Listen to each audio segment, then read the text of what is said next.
О, майко моя, родино мила, защо тъй жално, тъй милно плачеш?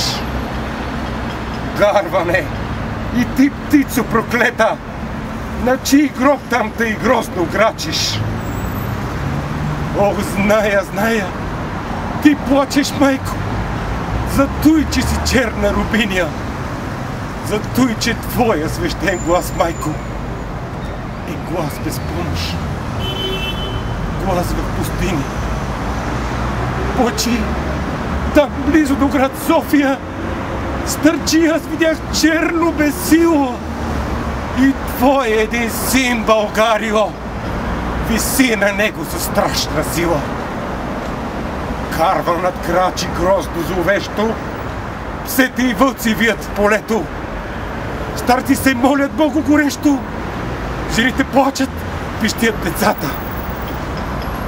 Зимата пее своята зла песен. Вихрове гонят тръни в полето, и студ, и мраз, и плач без надежда навяват на теб скръб на сърцето.